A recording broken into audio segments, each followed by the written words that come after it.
নবরা পর্ব 50। রাতের চাদরটা তখনও পুরোপুরি গুটিয়ে নেয়নি আকাশ। দিগন্তের কিনারার সূর্যটা আজ প্রথম আলোর আঁচল মেলে ধরেছে। সিদ্দিক সবজির বাগানে হেঁটে হেঁটে হাতের জল ছিটানো শেষনি সরু মুখ দিয়ে জলের মুক্ত ছড়িয়ে দিচ্ছে ফুলের ডালে আর কচি কচি পাতার গায়ে। গ্রীষ্মের দাবানলে ভোরবেলার এই ঠান্ডা মিষ্টি মুহূর্তটা তার হৃদয়ে আনন্দ যোগায়। গাছপালাগুলোও এই সময়টাতে তৃষ্ণার্ত কণ্ঠে তৃপ্তি নিয়ে জল গ্রহণ করে তাদের শিকড়ের গভীরে। কেন যে ভোরটা এত অল্প সময়ের জন্য আসে কে জানে। হঠাৎ মনোযোগে ছেদ পড়ল কারো পায়ের শব্দে। ফজিলা মাটির পথ বেয়ে আস্তে আস্তে এগিয়ে আসছে হাতে সবজির ঝুড়ি নিয়ে।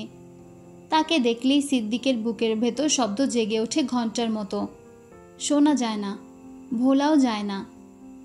মেয়েটার কালো মুখে এমন জাদুকরী উজ্জ্বলতা যে দেখলেই তার হৃদয় মোমের মতো গলে পড়ে। সে সেচের কাজ ফেলে এগিয়ে যায় সবজি তোলার কাজে হাত লাগাতে। চাল কুমড়ো ঝোপঝাড়ে হাত বাড়াতে গিয়ে চোখ পড়ে দূরে। ঘোড়ার আস্তাবলের পেছনে ঝোপঝাড়ে কিছু একটা পড়ে আছে মাটিতে। ভোরের ধূসর আলোয় পরিষ্কার বোঝা যাচ্ছে না, তবে একটা অমঙ্গলের আভাস বুকে কাঁপুনি ধরিয়ে দিচ্ছে। ফজিলা চলে যেতেই ভয় আর অস্থিরতা নিয়ে এগিয়ে যাচ্ছে আস্তাবলের দিকে। কাছে যেতেই তার মাথায় বজ্রপাত হয়। মাটিতে নিথর হয়ে শুয়ে আছে বাড়ির বিশাল কালো কুকুরটা। জিভ বেরিয়ে আছে, গলায় দাগ। ভয় আর হতভম্বতায় শ্বাস আটকে আসে সিদ্দিকের। বুকের ভেতরে কিছু একটা থরথর করে ভেঙে খান খান হয়ে যায়। দৌড়ে ছুটে যায় মহলের দিকে। ভেতরে এই মোরগ ডাকার ভোরে সুফিয়ান ভুইয়া শব্দর আর নাভেদকে ডেকে এনে ব্যবসার দায়িত্ব ও বিয়ের আয়োজন নিয়ে আলাপ করছেন। দুটো কাজই যাতে নিখুঁতভাবে সম্পন্ন হয়। বিয়ের ঝামেলায় যেন ব্যবসায় সামান্যতম ক্ষতিও না হয়।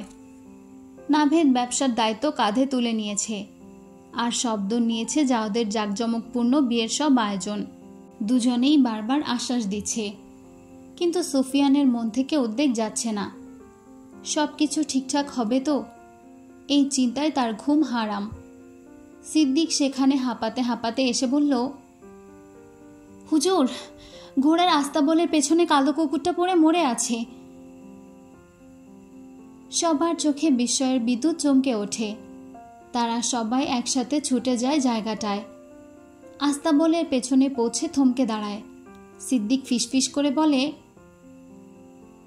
কেউ ইচ্ছে করেই মেরেছে হুজুর, দেখুন গলায় দাগ। কেউ শ্বাসরোধ করে মেরেছে হুজুর। সুফিয়ানের বুকের ভেতরটা হাহাকার করে ওঠে।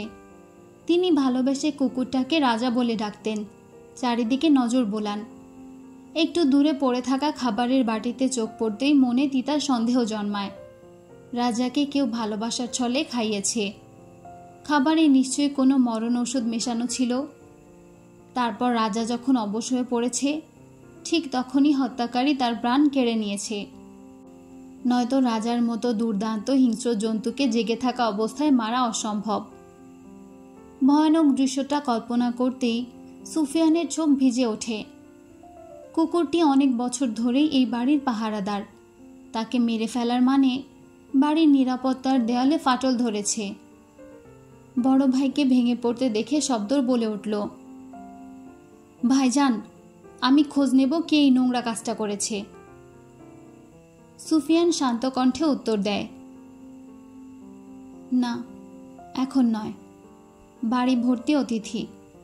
এই খবর ছড়িয়ে গেলে আমাদের দুর্বলতা প্রকাশ পাবে, মর্যাদা খর্ব হবে। ঘাড় ঘুরিয়ে সিদ্দিকের দিকে তাকিয়ে বললেন, রাজাকে উত্তর পাশে আমগাছের নিচে মাটি চাপা দিয়ে দে, কেউ দেখার আগেই। সিদ্দিক মাথা নামিয়ে সম্মতি জানায়। একবার চোখ মেলে তাকায় রাজার দিকে। সারাদিন ছাড় মতো পিছু নেওয়া বিশ্বস্ত সাথীটিকে আর দেখতে পাবে না। এই ভাবনায় বুকের ভেতরে জলরঙের মতো শোক ভেসে ওঠে, সারা বুক জুড়ে ছড়িয়ে পড়ে। সে শিশুর মতো দুই হাতে তালু দিয়ে চোখের জল মুছে ঝুঁকে পড়ে রাজা নামের কুকুরটির ওপর। ভোরের মিঠে আলোয় রাইহা ঘুম কাতুরে চোখে টলমল করতে করতে এসে দাঁড়ায় বাগানের নরম শিশির ভেজা ঘাসের ওপর। তার গায়ে কমলা রঙের পাতলা সুতি শাড়ি, নীল ব্লাউজের গলা আর হাতায় কমলা কাপড়ের সুন্দর কুচি। চারদিকে চোখ বুলিয়ে দেখে দূরে কৃষ্ণচূড়া গাছের মাথায় দিনের প্রথম সোনালি রোদ ঝিলমিল করছে। ঘাড় ঘুরাতেই চোখে পড়ে দূরের আস্তাবল থেকে বেরিয়ে আসছে সুফিয়ান, শব্দর আর নাভেদ। এই ভোরবেলায় ওরা এখানে কি করে? কৌতূহলে তার চোখের পাতা কাঁপে। তিনজন মহলে ঢুকতেই 2 হাত পাটের ব্যাগ নিয়ে বেরিয়ে আসে আসাদ আর মনির। দুজন বাজারের দিকে রওনা হয়েছে। আসাদের দিকে তাকালে কেন যেন রাইহার বুক দুরু দুরু করে ওঠে। লোকটা সবসময় নিজের সাথে একটা নীরব জগৎ নিয়ে ঘোরে। তার মনে হয় মৌনতা শব্দটা বুঝি আসাদের জন্যই বানানো। যে যা বলে সে শুধু মাথা নিচু করে সায় দেয়। রাইহা গলা উঁচিয়ে ডাকে, এই যে মৌন মহারাজ। আসাদের পা থমকে যায়। এই নামে রাইহা ছাড়া আর কেউ ডাকে না তাকে। মনির ততক্ষণে গেট পেরিয়ে গেছে। পেছনে ঘুরে দেখে সূর্যর প্রথম আলো এসে পড়েছে রাইহার গায়ে। তার চোখ দুটো পরিষ্কার আকাশের মতো নীল। তাকালে মনে হয় স্বর্গের কোনো পরী নেমে এসেছে এই গ্রামের উঠোনে। আসাদ লজ্জায় চোখ নামিয়ে ফেলে। নিচু জাতের গরিব মানুষের চোখে এত সৌন্দর্য দেখাও যেন পাপ। রাইহা দুপা এগিয়ে এসে বলে, তোমার হবু বউ তো জাওদের প্রেমে ট্রেন ধরে পালিয়েছে। এখন কি করবে ভেবেছ? সন্ন্যাস নিবে নাকি কাঁথা মুড়িয়ে দিয়ে কাঁদবে? বলেই সে খিলখিল করে হেসে ওঠে।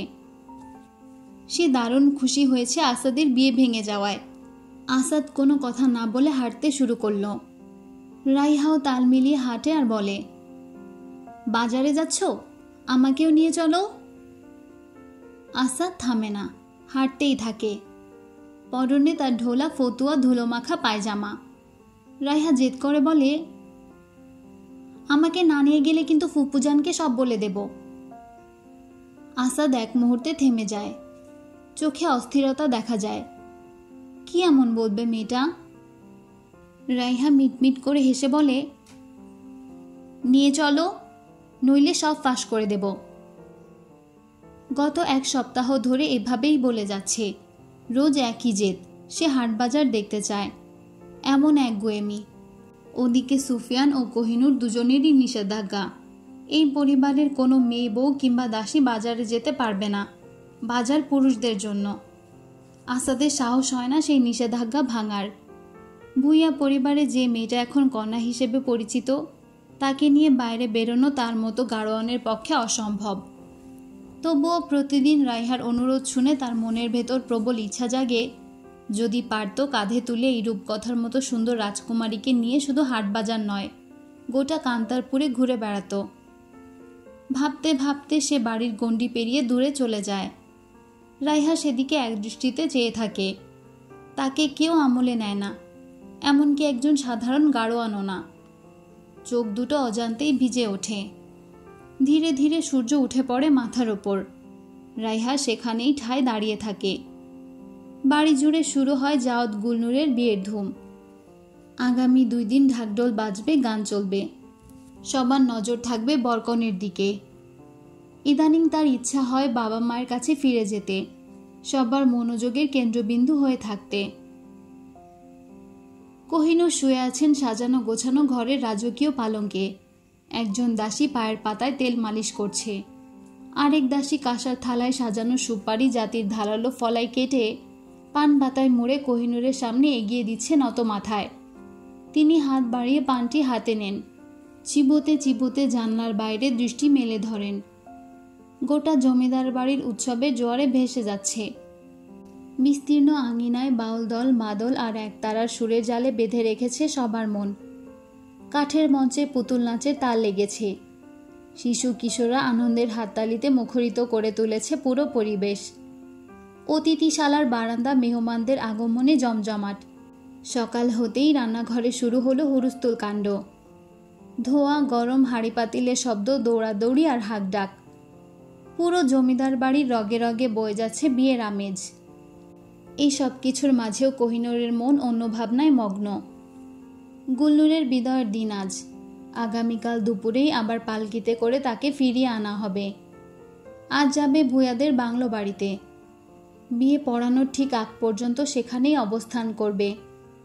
দরজায় মৃদু করাঘাতের শব্দে ভাবনার সুতো ছিঁড়ে যায়। কোহিনূর গলা উঁচু করে বললেন, এসো। গুলনূর নতশির হয়ে ঘরে ঢুকে কোহিনূর ইশারায় দাসীদের বিদায় হতে বললে তারা চলে যায়। সঙ্গে সঙ্গে ঘরে কবরস্থানের নীরবতা নেমে আসে। তিনি মেরুদণ্ড সোজা রেখে ধীরগতিতে উঠে বসে। ইশারায় গুলনূরকে বসতে বললে গুলনূর কিছুটা দ্বিধাগ্রস্ত হয়ে বিছানার এক প্রান্তে বসে। দুপুরে খেয়েছ? জিজ্ঞাসা করেন কোহিনূর। গুলনূর মাথা নাড়ায়। কোহিনূর মুহূর্তকাল নীরব থেকে বললেন, বিয়ের আগে তোমার সাথে আলাদা করে আর কথা বলার সুযোগ পাবো না, তাই এখনই ডেকে নিলাম। কিছু কথা না বললে মনের ভেতর বোঝা হয়ে থেকে যাবে। তিনি উঠে গিয়ে আলমারি থেকে পুরনো মেহগনি কাঠের বাক্স নিয়ে আসেন। বাক্স খুলতেই সূর্যালোকের ছায়ার মতো ঝিকিমিকি করে ওঠে একটি রুবির আংটি। রত্নটির দীপ্তি গুলনূরের চোখে ধাঁধা লাগিয়ে দেয়। তিনি গুলনূরের বাঁ হাতের অনামিকায় আংটিটি পরিয়ে দিয়ে বলেন, এই আংটির মতোই ভালোবাসার বাঁধনে জড়িয়ে রাখবে স্বামীকে, কোনো দিন ওকে কষ্ট দিবে না। জাত বাইরে থেকে যতই কঠিন দেখাক, ভেতরেও ছেলেবেলার মতোই কোমল অবুঝ, কোনো যন্ত্রণা মেনে নিতে পারে না। যতটুকু ধৈর্য ছিল সেটাও 2 বছর আগে হারিয়ে ফেলেছে।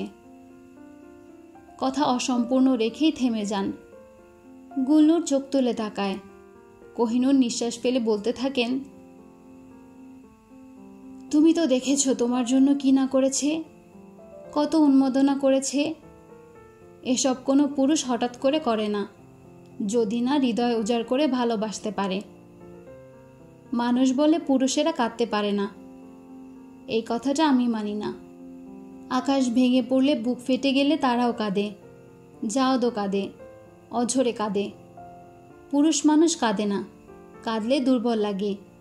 এই কথা আমাদের সময়েও শুনেছি, অথচ আমি কত পুরুষকে কাঁদতে দেখেছি। তার মধ্যে সবচেয়ে বেশি বেদনা নিয়ে কাঁদতে দেখেছি জাওদকে। ও কাঁদলে পাথরও যেন গলে যায়। তুমি কখনো সেই কান্নার কারণ হয়ো না। একজোড়া চোখ, একজোড়া হাতই পারে একজন পুরুষকে আবার দাঁড় করাতে। সেই চোখ, সেই হাত যেন তোমার হয়। তুমি আমার জাওদের ভরসা, শান্তি হয়ে থেকো। গুলনূরের এক হাত দিয়ে আরেক হাত আঁকড়ে ধরেন। কোহিনূর আরও বলেন, একটা কথা মনে রাখবে, নারীর রূপ লাবণ্য নয়, তার দেওয়া সম্মান, ভালোবাসাই একজন পুরুষকে বশ করে রাখে। তুমি যদি যাদের মনের ভাষা উপলব্ধি করতে পারো, ও তোমাকে চোখে হারাবে। আমার শ্বশুরবাড়িতে আমি যা কিছু অর্জন করেছি, সব পেয়েছি তোমার দাদা শ্বশুরের স্নেহের কারণে। আমি সব সময় বিনয়ের মুকুট মাথায় রেখেছি। বিনিময়ে উনি আমার জন্য এই বাড়িটাকেই রাজ্য বানিয়ে রেখেছিলেন। আমি কখনো ওনার মর্যাদা ক্ষুণ্ণ করিনি। স্বামী নারীর অহংকার, আর পরিচয়ে মূলে যে নাম, সেই তো তার পুরুষেরই নাম। তিনি জানালার বাইরে তাকিয়ে আরও গম্ভীর হয়ে বললেন, জাওদকে শ্রদ্ধা করবে, কিন্তু ভয় পাবে না। ভয় পেলে ভালোবাসা মরে যায়। কোনো দিন যদি কোনো কারণে রাগ হয়, অভিমান জাগে, শালীনতার সীমার মধ্য থেকেই রাগ করবে। স্বামীকে হেয় করলে সংসারের আশীর্বাদকে উপেক্ষা করা হয়, বিশেষ করে অন্যদের সামনে। স্বামীর যতই দোষ থাকুক, বাইরের মানুষের সামনে তার পক্ষেই থাকবে। ঘরে এসে যা বলার বলবে। সংসার তখনই ধ্বংসের পথে এগিয়ে যায় যখন স্ত্রী স্বামীর বিরুদ্ধে যায়। স্বামী হচ্ছে সংসারের নামক রথের চালক, আর স্ত্রী হচ্ছে সেই রথের ছন্দ। ছন্দ যদি তাল হারায়, রথ পথ ভেঙে পড়ে। কোহিনূর থামেন। এগিয়ে এসে গুলনূরের কাঁধে হাত রেখে বলেন, তোমার হাতে জাওদকে সঁপে দিলাম, আমার মান রেখো। এখন যাও, সাজসজ্জা করো, কিছুক্ষণ পরেই তোমার যাত্রা। গুলনূর ধীর গতিতে উঠে দাঁড়ায় চলে যেতে। কি ভেবে আবার পেছনে ফিরে তাকায়। ধীরে ধীরে চোখ তুলে প্রথমবারের মতো কোহিনূরের চোখে চোখ রাখে। তারপর এগিয়ে এসে গভীর শ্রদ্ধায় পা স্পর্শ করে সালাম জানিয়ে প্রস্থান করে সেখান থেকে। কোহিনূর কিছুটা বিহ্বলতায় পড়ে যান। এই মাত্র, এই মুহূর্তে যে গুলনূরকে প্রত্যক্ষ করলেন, সে যেন কোথাও অপরিচিত। দাঁড়ানোর ভঙ্গিমা, চোখের দৃষ্টিভঙ্গি হঠাৎই অন্যরকম লাগলো। সোনালি বিকেলের মধুরিমা আলোয় স্নাত হয়ে আছে গুলনুরের পুরো অস্তিত্ব। নারকেল তেলের মাদকতা এখনও চুলের সুবাস ঘরের বাতাসটাকে মনোমুগ্ধ করে রেখেছে। জানলার ওপারের প্রতীক্ষায় দাঁড়িয়ে আছে 4 চাকার ছাউনি ঢাকা পালকি গাড়ি, যার গাঢ় রক্তাভ মখমলের আবরণে রোদের আলোয় ঝিকমিক করছে। জোড়া দুধসাদা ঘোড়ার কণ্ঠে বাঁধা রূপালী ঘুঙুর, আর তার দেহে জড়ানো জ্যোৎস্নারঙা বেগুনি শাড়ি, খোপায় গাঁদা ফুলের বেলি ফুলের মালা, গলায় চিকন সোনার হার, ঠোঁটে লালিমা, হাতে কাচের চুড়ি। তাকে দেখাচ্ছে রাজদরবারের মহারানীর মতো। যেই একবার তাকায় তার চোখ আটকে যায়। কেউ বিশ্বাসই করতে পারছে না এই মেয়ে কান্তারপুরের জমিদার বাড়ির দাসী ছিল। তার বর্তমান অবয়ব দেখে মনে হচ্ছে রাজপাটের অধিকারিণী সে। জন্ম থেকেই রাজরক্ত বইছে তার শিরায়। অনেক দাসীবাদীর অন্তরে ঈর্ষার বিষাক্ত সাপ ফনা তুলে রেখেছে। যে এতদিন ছায়ার মতো অবহেলিত ছিল, আজ হয়ে উঠেছে সবার নয়নের মণি। কি অভাবনীয় ভাগ্য! গুলনুর যখন ঘোড়ার গাড়িতে পা রাখে, তখন গ্রামবাসী আর অতিথিদের চোখে মুখে স্তম্ভিত বিস্ময়। কিছুদিন আগেও যেসব কুৎসিত কানাঘুষো ছিল জমিদার পুত্র আর দাসীর নিষিদ্ধ প্রেম নিয়ে, আজ সেই কলঙ্কের গুজবকে ছাপিয়ে গেছে তার মোহনীয় আভা। এ যদি যোগ্য পাত্রী নাও হয়, তবে আর কে হবে? গুলনুরের রূপ মাধুর্যের চেয়েও বেশি মনোমুগ্ধকর তার মুখের ধারালো অভিব্যক্তি। কত দৃঢ়, কত আত্মবিশ্বাসী। যে সংকোচ আর ভীতি এতদিন তার চেহারায় লেগে থাকত, সেসব আজ হাওয়ায় মিলিয়ে গেছে। এখন তার দৃষ্টিতে এমন আধিপত্যের ভাব, যেন সেই প্রাসাদের চূড়ান্ত ক্ষমতার অধিকারিণী। এমনকি কোহিনূরও হতবিহ্বল হয়ে দেখছে গুলনুরের পরিবর্তন। ঘোড়া গাড়িটি মৃদু গতিতে মাটি সড়ক বেয়ে এগিয়ে চলতে শুরু করে। গুলনুর শানিত পিঠে বসে থাকে। এই পথ তাকে চিরতরে কান্তারপুর থেকে বিচ্ছিন্ন করে নিয়ে যাচ্ছে। মহলের প্রতিটি বারান্দার স্মৃতি, প্রাঙ্গণের হর্ষ বিষাদের গল্প, ভোরের শিশিরসিক্ত ঘাসের মাতাল গন্ধ, সব কিছু ছেড়ে আজ সে বিদায় নিচ্ছে। এত আড়ম্বর, এত দৃষ্টি, এত জাঁকজমকের মধ্যে তার চোখ দুটি অবিরাম খুঁজে ফিরছে জাওয়াতকে। শেষবারের মতো একটু দেখা কি মিলবে না? কানে এসেছে ভোরবেলায় নাকি সে নদী পার হয়ে গেছে শব্দরের সঙ্গে, কোনো গুরুত্বপূর্ণ স্বজনকে নিয়ে আসতে। গুলনুর দীর্ঘশ্বাস ফেলে হৃদয়ের গহনে চাপা পড়া স্মৃতির ঢেউগুলো মুছে ফেলার চেষ্টা করে। দোতলা কাঠের বাংলো বাড়িটি দাঁড়িয়ে আছে রূপকথার রাজপ্রাসাদের মতো। চারিদিকে বিধ্বস্ত বাগানের হৃদয় থেকে হাওয়ায় মিশে আসছে মৌচাকের অমৃত সুবাস, লীন হয়ে গেছে ফুলের মাদকতা মাখা সুগন্ধের সাথে। চাঁদের রূপলি কিরণধারা বাগানের ঘাসের উপর বিছিয়ে দিয়েছে মুক্তার গুঁড়োর মতো শোভা। এই স্বর্গীয় পরিবেশের কেন্দ্রস্থলে দোতলা সর্বাপেক্ষা মনোহর ঘরে বসে আছে গুলনুর। তার চারপাশে সুসজ্জিত বিয়ের সমস্ত আয়োজন। হাঁটুর ওপর চিবুক রেখে গহন দুঃখ নিয়ে তাকিয়ে রয়েছে জানালার দিকে। তার চোখ দুটি হারিয়ে গেছে হয়তো ফেলে আসা অথচ গভীর ক্ষত করে রাখা কোনো নিষ্ঠুর অতীতের গহ্বরে, অথবা অজ্ঞাত ভবিষ্যতের অন্ধকারের প্রান্তরে, যে ভবিষ্যৎ সম্পর্কে তার বিন্দুমাত্র ধারণা নেই। পাশে সাজিয়ে রাখা টকটকে লাল বেনারসি শাড়ি, সোনালি সুতার কারুকাজ চিকচিক করছে হারিকেনের আলোয়। গহনার বাক্স খুলে পড়ে আছে।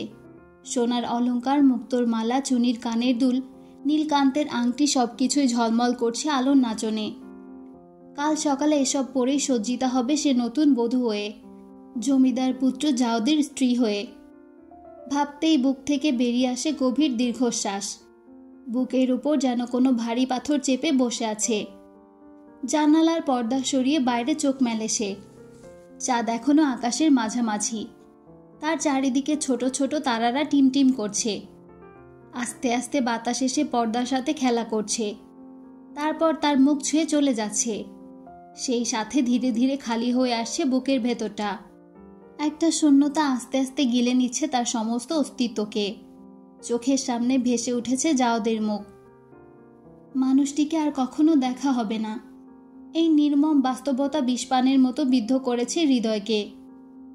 জাওয়াদ তার শত্রুর উত্তরাধিকারী, তবুও অন্তরের নিগুড় কোণে কেন এমন এক আকর্ষণ অনুভূতি হয়? কেন তার স্মৃতিতে এত মধুর অনুভূতি সঞ্চার হয়? কেন তুমি দৈবকুলে জন্মগ্রহণ করলে রাজকুমার? তার অজান্তেই আর্তনাদ করে ওঠে ভেতরের সত্তা। প্রশ্ন ছুড়ে দেয় আকাশপানে। সেই প্রশ্নেই চমকিত হয় সে স্বয়ং। ক্রোধে দুঃখে হতাশায় অস্থির হয়ে পড়ে। তার কি এই ভয়াবহ ষড়যন্ত্র থেকে সরে দাঁড়ানো উচিত? না, নিজেকেই তীব্র ভৎসনা করে সে। নিজেই নিজের সাথে তর্কে লিপ্ত হয়। সন্তানেরা যদি পিতামাতার সম্পত্তির উত্তরাধিকারী হয়, তাহলে তাদের কৃত পাপের দায়ভারও বহন করতে হবে। একজনের প্রতি ক্ষণিকের কৃতজ্ঞতার আবরণে আমি আমার সকল ক্ষত ভুলে যেতে পারি না। নিজের সাথে চলতে থাকে তার তীব্র সংগ্রাম। এক অদৃশ্য শক্তি যেন সমস্ত টানাপোড়েন ছিন্নভিন্ন করতে চাইছে অন্তর থেকে। সে উঠে পড়ে পালঙ্ক থেকে। অস্থিরতায় পায়চারি শুরু করে ঘরের এক প্রান্ত থেকে অন্য প্রান্তে।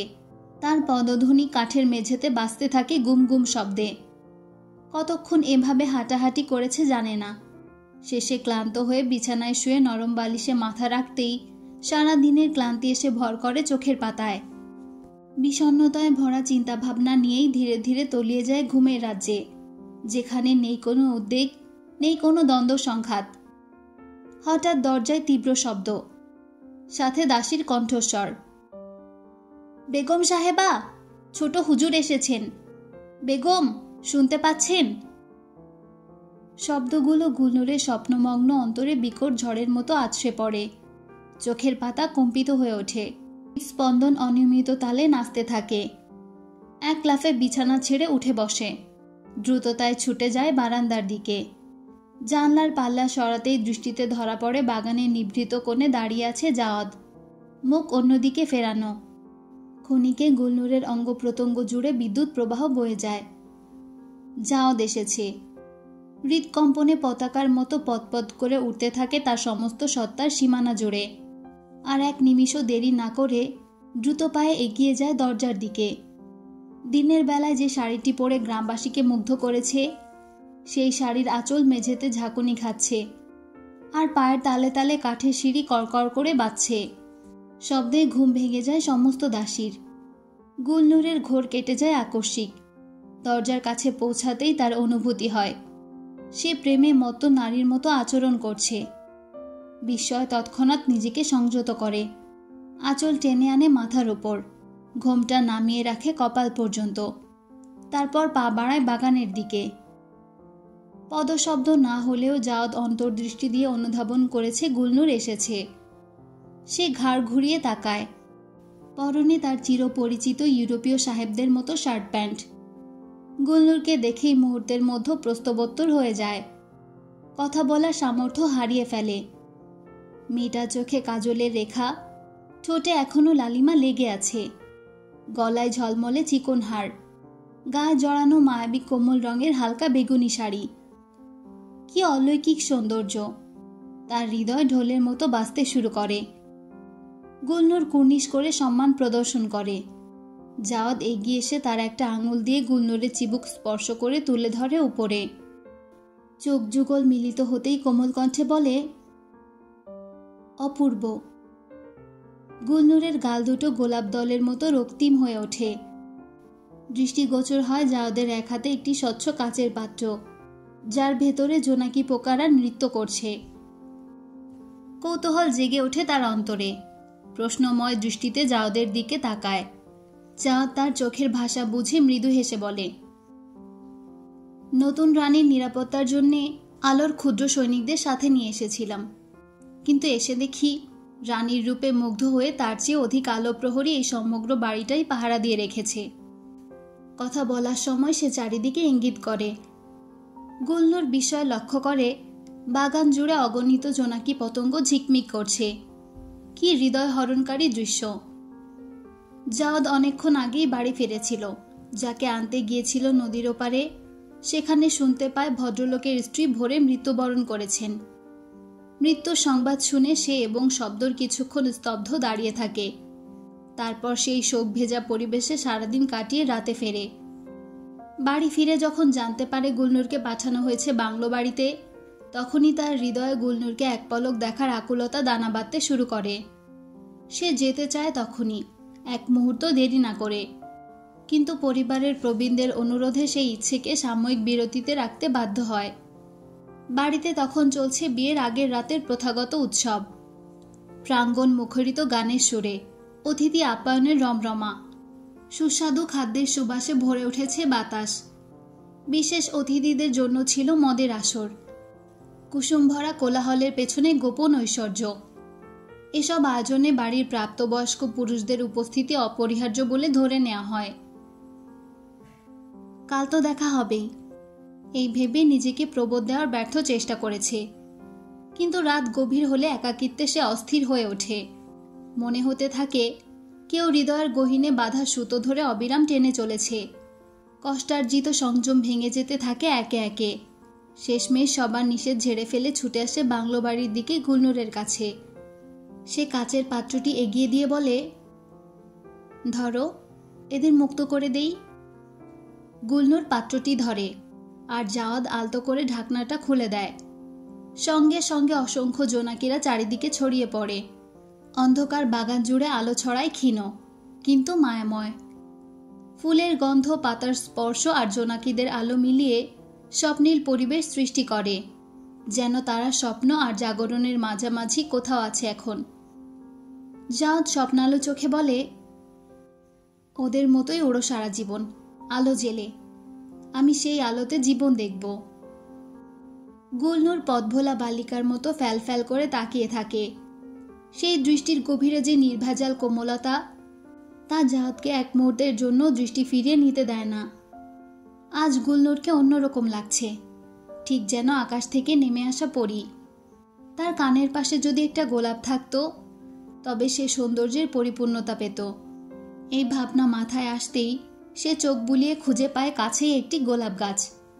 তাড়াহুড়ো করে ফুল আনতে গিয়ে তার আঙুলে কাঁটা ফুটে যায়। চট করে সে হাতটা সরিয়ে নেয়। গুলনুর আতঙ্কিত হয়ে ছুটে এসে জাওয়াদের হাত নিজের হাতে তুলে নেয়। অনামিকার ডগায় ফুলে ওঠা ক্ষুদ্র ক্ষত থেকে গড়িয়ে পড়ছে রক্তবিন্দু। উদ্বিগ্ন দৃষ্টিতে সে ক্ষতস্থানে চেয়ে থাকে। ভ্রু কুঁচকে যায় চিন্তায়। জাওয়াদ বলে, খুবই সামান্য, কোনো গাছই চায় না তার ফুল জোর করে কেউ ছিঁড়ে নিক, তাই হয়তো একটু শাস্তি দিয়েছে। গুলনুর ঝোপঝাড়ের দিকে এগিয়ে কি যেন খুঁজতে থাকে। কৌতূহল নিয়ে জাওয়াদ জিজ্ঞাসা করে, কি খুঁজছ? মুহূর্তেই গুলনুর কয়েকটি নিরাময়ী পাতা পেয়ে যায়। যত্ন করে পাতাগুলো তুলে নিয়ে আঙ্গুলের মাঝে নিয়ে চটকাতে থাকে। চোখের পলকে পাতাগুলো সবুজ রসে ভিজে ওঠে।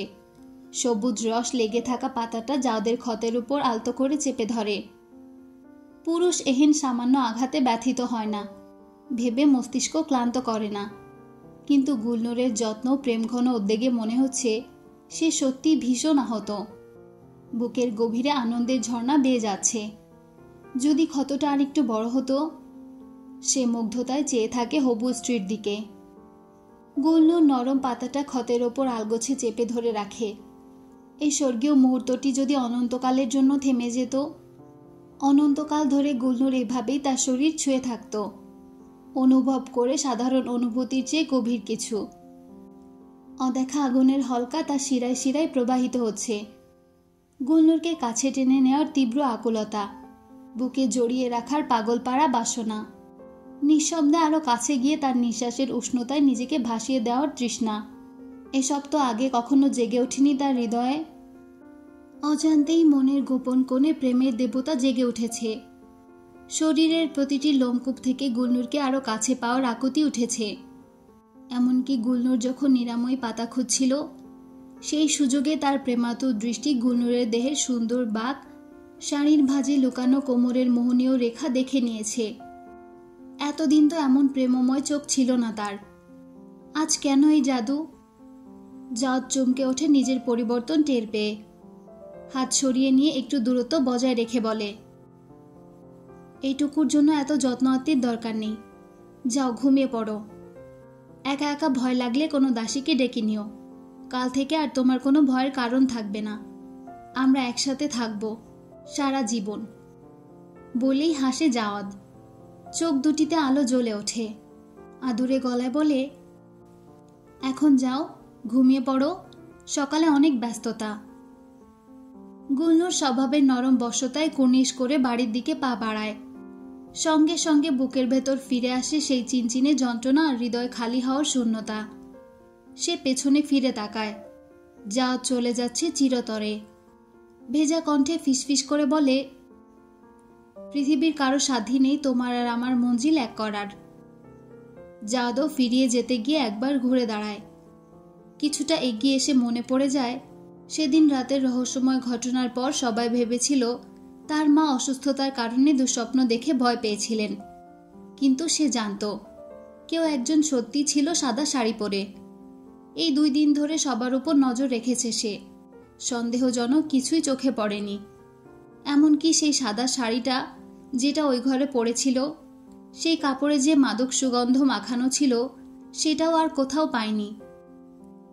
কিন্তু এইমাত্র সেই একই মাদকতা ভরা সুবাস ভেসে এসেছিল গুল্লুরের দেহ থেকে। যা দ্রুত মাথা ঘুরিয়ে তাকায়। ততক্ষণে গুল্লুর বাড়ির ভেতর মিলিয়ে গেছে রাতের অন্ধকারে।